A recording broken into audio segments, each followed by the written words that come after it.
اچھا اب آ گئی لوگوں کے پاس جو کچھ ہے اس سے بے رغبت ہونا. اچھا اس سے کیا ہوتا ہے؟ انسان کے اندر سے جو ٹو لگانے کی عادت ہے، تجسس کی عادت، وہ ختم ہو جائے گی. وقت بچے گا یا نہیں بچے گا؟ مثلا کوئی شخص کوئی لفافہ لے کے کہیں جا رہا ہے، اب آپ نے اپنا کام چھوڑا، آپ دیکھ رہے ہیں یہ کہاں جا رہا ہے. اچھا کس سے بات کر رہا ہے، کس کو دے رہا ہے، اس کے اندر کیا ہوگا؟ پھر کوئی مل گیا اس سے بھلا تمہارا کیا خیال ہے اس میں کیا ہوگا؟ آگے کتاب کھلی پڑی ہے اور وہ غور و فکر کس پہ کر رہے ہیں؟ جو لوگوں کے ہاتھ میں، اس پر. اپنا کام چھوڑ کے اوروں کے کام میں مداخلت، یہ یکسو ہونے کی علامت ہے. اپنے سے زیادہ اوروں کی چیزوں میں دلچسپی. آج جا کے آپ نے جب کسی اور کی چیز کی طرف دھیان جائے تو کیا سوچنا ہے؟ اپنا جائزہ لینا. سانو کی لگے اپنے کم نال کم. اب آپ دیکھیں کہ جب آپ لوگوں کی چیزوں میں دلچسپی لینے لگتے ہیں تو لوگوں کا ریاکشن کیا ہوتا ہے؟ آپ سے اوائڈ کریں گے نا. یعنی جس شخص کے بارے میں یہ پتہ چل جائے کہ وہ ہر چیز میں انٹرفیئرنس کرتا ہے تو آپ بھاگیں گے اس سے. وہ آ گیا فلاں، میں نہیں اس کے سوالوں کا جواب دے سکتی، میں جا رہی ہوں. قدرتی طور پر ایک اریٹیشن دل میں آئے گی آپ کے کہ یہ کس قسم کا شخص ہے، اس کا اپنا کوئی کام نہیں. تو جب انسان لوگوں سے بے نیاز ہوتا ہے تو لوگوں کی نظروں میں اونچا ہو جاتا ہے، کیونکہ اس کو پتہ ہوتا ہے اس شخص کو میرے کسی چیز سے دلچسپی نہیں، نہ میرے لباس سے دلچسپی ہے، نہ میرے زیور سے دلچسپی ہے، نہ میرے شکل و صورت سے، نہ میری کسی اور چیز سے. تو قدرتی طور پر وہ دوسرے کے لیول سے اوپر اٹھ گیا. جب وہ اوپر اٹھا تو خود ہی محبوب بن گیا. اور جب وہ آپ کی چیزوں میں دلچسپی لینے لگ گیا تو قدرتی طور پر آپ کے لیے تھریٹ بن گیا. اب جب تھریٹ بنا تو آپ کی محبت کھو گئی، چلی گئی، آپ کے دل سے نکل گئی. تو جب خدا کا محبوب بننا چاہتے ہیں آپ تو خدا کے طالب بھی بنیں، اللہ کی خاطر کام کرنا شروع کریں. اور اگر لوگوں کا محبوب بننا چاہتے ہیں تو جو لوگوں کے ہاتھ میں ہے، جو لوگوں کے پاس ہے، جو لوگوں سے متعلق ہے، اس سے بے نیاز ہو جائیں. چھوڑیں اس کو، چھوڑیں لوگوں کو اور ان کی دنیا کو. کیوں لالچ بھری نظروں سے دیکھتے ہیں؟ کیوں دل میں جلتے اور کڑتے ہیں؟ کیوں دیکھ کے غمگین ہوتے ہیں؟ آپ کا دل جو اللہ نے اپنی محبت کے لیے بنایا تھا، آپ لوگوں کے پاس جو کچھ ہے اس محبت میں رو رہے ہیں، اس چیز کی محبت میں رو رہے ہیں. کتنے گھاٹے کا سودا ہے. ذرا سوچئے اس بات کو، غور کیجئے اس پر. ہمارے اوقات کا ایک بڑا حصہ لوگوں کی ذات کے اوپر باتیں کرنے اور تبصرے کرنے، لوگوں کی چیزوں کے اوپر تبصرے کرنے اور ان چیزوں کی ٹو لگانے اور ان چیزوں کے پیچھے جانے اور ان چیزوں کے حصول کے لیے کوشش کرنے میں لگ جاتا ہے. یہاں ایک واقعہ کسی نے لکھا ہے کہ ان کی ملاقات ایک شخص سے ہوئی، کمپیوٹر انجینئر تھا وہ شخص، اور وہ ان کے 2 رشتہ داروں کے ساتھ ان کے گھر پہ ملے.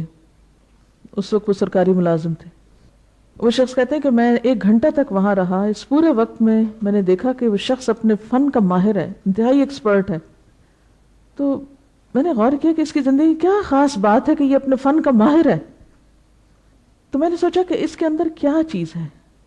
وہ خوبی میں نے تلاش کرنے کی کوشش کی، اور وہ خوبی کیا تھی؟ اپنے کام سے کام، اپنے کام سے اتنی دلچسپی کہ دوسروں کی طرف جھانکنے کی فرصت نہیں. ہماری کمزوری کیا ہے؟ دوسروں کے کام سے اتنی دلچسپی کہ اپنے کام کے لیے فرصت نہیں. ہو گیا نا فرق؟ کہاں ایکسپرٹ بنیں گے؟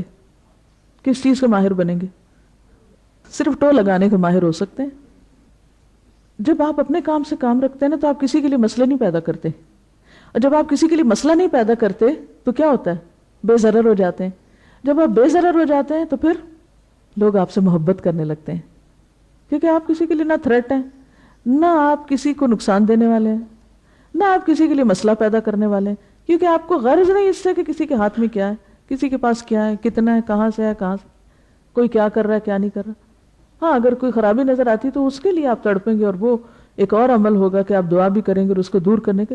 مگر جہاں تک دنیا کی چیزوں کا تعلق ہے، وہ کسی کے ہاتھ میں دیکھ کر یا کسی کی دیکھ کر جب تک بے نیازی نہیں آتی آپ اپنا کام نہیں کر سکتے، آپ قابل نہیں بن سکتے۔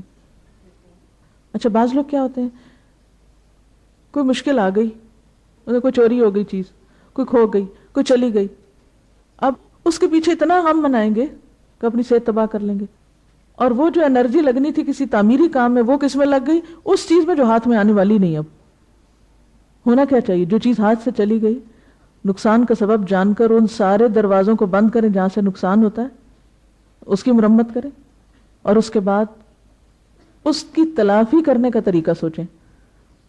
حضرت عبداللہ بن عمر کہتے ہیں کہ رسول اللہ صلی اللہ علیہ وسلم نے میرا کندھا پکڑ کر فرمایا، دنیا میں اس طرح رہو گویا کہ تم اجنبی ہو، یعنی دنیا کی چیزوں سے کیسا تعلق ہو تمہارا، اجنبی والا، یا تم یہاں ایک مسافر ہو۔ اجنبی چیزوں کو کس طرح دیکھتا ہے؟ ایک مسافر کس طرح دیکھتا ہے؟ دلچسپی زیادہ نہیں لے سکتا، دل نہیں لگا سکتا، اور اگر لگائے تو کیا ہوتا ہے؟ حضرت عبداللہ بن عمر کہا کرتے تھے، بخاری کی روایت ہے کہ جب تم شام کرو تو صبح کا انتظار نہ کرو، اور جب تم صبح کرو تو شام کا انتظار نہ کرو، اپنی صحت سے اپنے مرض کے لیے لے لو، اور اپنی زندگی سے اپنی موت کے لیے کچھ حاصل کر لو۔ تو مومن کے لیے دنیا کیا ہے؟ سفر کی جگہ، گزرنے کی جگہ ہے، رہنے کی جگہ نہیں ہے۔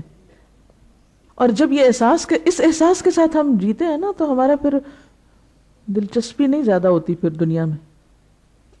وہ اپنی ضروریات پوری کرتا ہے لیکن دھیان اس کا وہ اگلے گھر کی طرف رہتا ہے، اسی لیے اس کے اندر پھر صبر بھی آ جاتا ہے، اس کے بغیر صبر نہیں آ سکتا۔ اسی سے قناعت آتی ہے، پیچھے ہم قناعت کی باتیں پڑھتے رہے نا، تو قناعت آتی کہاں سے؟ یہیں سے آتی، دنیا سے بے رغبتی سے آتی ہے۔ کیا کہا ہے میں نے؟ کیا سوچتا ہے انسان تو قناعت کرتا ہے۔ مثال کے طور پر آپ کی شادی پر آپ کو سونے کی چوڑیاں نہیں ملی، اب آپ غمگین ہیں، اور جس کے ہاتھ میں آپ کو چوڑیاں نظر آ جائیں آپ کی نگاہ ادھر ہی جم جاتی ہے، اور آپ کو اپنی شادی کا دن یاد آ جاتا ہے جب آپ نے آنسو بہائے تھے، آپ کے سسرال والے جب چوڑیاں نہیں لے کر آئے تھے۔ اب اس وجہ سے آپ اپنے آپ کو اتنا مظلوم سمجھتے ہیں، اتنا محروم سمجھتے ہیں کہ دل میں ایک غم لگائے ہوئے، اچھا اس غم کی وجہ سے ایک نفرت ہے آپ کے دل میں ان لوگوں کی جو آپ کے لیے چوڑیاں نہیں لائے۔ لہٰذا جب وہ آپ سے کسی چیز کا تقاضا کرے تو آپ نہیں دے سکتے ان کو، اس لیے کہ وہ آپ کے لیے چوڑیاں نہیں لائے تھے۔ آپ بھول سکتے ہی نہیں، آپ کیسے معاف کریں گے ان کو؟ میں نہیں معاف کر سکتی۔ یہی قناعت ہے، یہی صبر ہے۔ دوسرا طریقہ کیا؟ انسان سوچے کہ جن کے پاس ہیں وہ بھی چلے گئے، جو پہننے والے تھے وہ بھی چلے گئے، اور جن کے پاس نہیں وہ بھی چلے جاتے ہیں۔